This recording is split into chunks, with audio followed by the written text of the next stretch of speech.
Hey everyone, and welcome back. So today we're going to be looking at one of the best games of 2024 that is currently what I would call massively on sale. And that game is Prince of Persia: The Lost Crown. That is currently 40% off, although the game has only been out for about 2 months. And the reason why I decided to do a featured video on this one is that number one, the game definitely deserves it, and number two, the deal is not only on the Nintendo Switch eShop, it's currently being matched by Amazon and Best Buy if you would actually want to pick up the game physically. Now that brings it down to $29.99, and at least on the Nintendo Switch eShop, that deal will be running till April 1st. Obviously for Amazon, the deal can be pulled at any time, so if you are wanting to go for the physical version, definitely do it as soon as possible. Oh, and by the way, I will be leaving an Amazon affiliate link down below, so if ever you want to pick up the game physically and you want to help out the channel a little bit at the same time, I would be very appreciative if you use that link. Also, today's video is going to serve like a mini review of the game if you want to look at some of the best points of it and also maybe a couple of the flaws. So now with all that out of the way, let's jump into why this game is such a great pickup. And just remember, one of the best ways to help support the channel, hit that like button and subscribe if you aren't already. Now, I do want to mention that I did stream the game upon release, and I will be using footage from those streams for this video. So if you see me in the bottom of the screen and the voice isn't syncing up, that is why.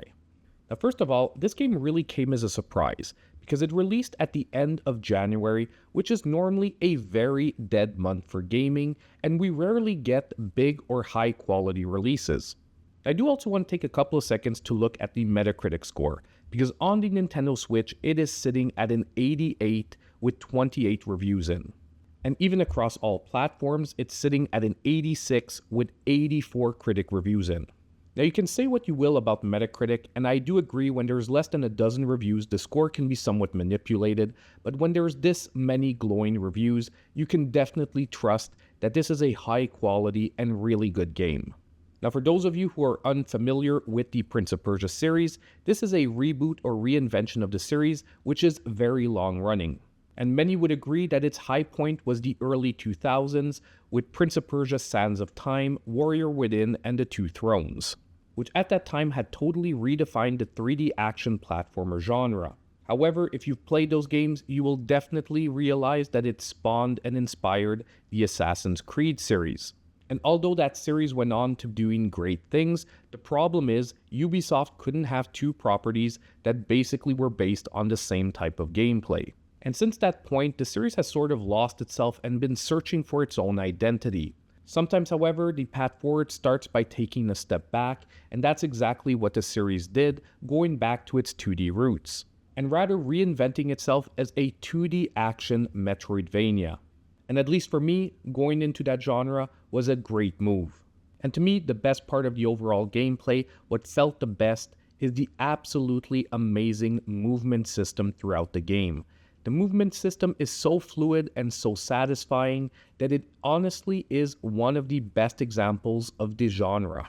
However, this should come as no surprise because the team that actually developed this game is the same team responsible for some of the latest entries in the Rayman series, which is known for having some of the best overall movement, often on par with the king of the genre, the Mario series. Secondly, they added a very interesting combat system.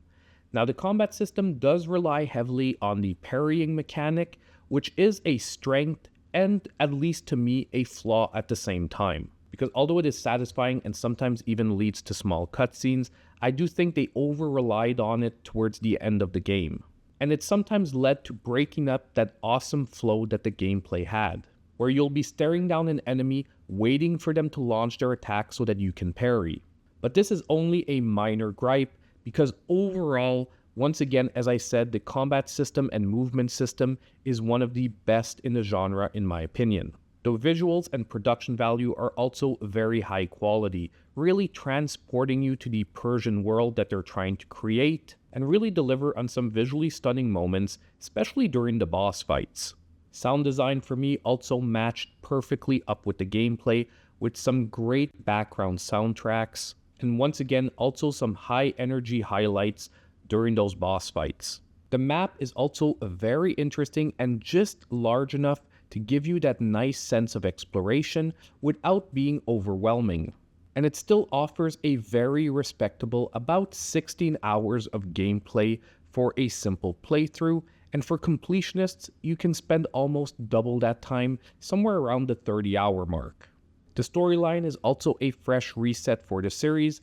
Don't worry about any spoilers, but basically it introduces also a bunch of new and interesting characters, and also an air of mystery and suspense that keeps you engaged from the beginning to the end, just wanting to figure out what exactly is going on. And maybe the only downside to the storyline is that with some of the characters looking so interesting, some do end up getting less exposition than others and do feel underutilized. However, at the same time, this was probably a choice to help the progression flow smoothly. Overall, what we got is an amazing action Metroidvania that is firing on all cylinders. And if I had to give it a score, my score would be a 9 out of 10, making it in my book an excellent game. And the only real thing keeping it from being a 10 out of 10 is the fact that it hasn't necessarily broken any new ground in the genre. It's perfected all the elements, however, I was missing that moment of wow where I've never seen anything like it before. So if this sounds like something that could be in your wheelhouse, right now at 40% off, trust me, this game is definitely worth it. And I really do hope a lot of people do end up picking it up, because unfortunately, apparently the game did not sell all that well, and it might hurt the chance of actually getting a sequel in the same type. And personally, I would really like to send the message to Ubisoft that if they produce a high quality and really fun single player game, they don't need to inject a bunch of microtransactions, and the game can definitely be a success nonetheless. So that's pretty much it for today. Just remember on the way out, if you did like this video and you want to see more, hit that like button, subscribe to the channel if you aren't already, and as usual, I hope I'll see you in my next video.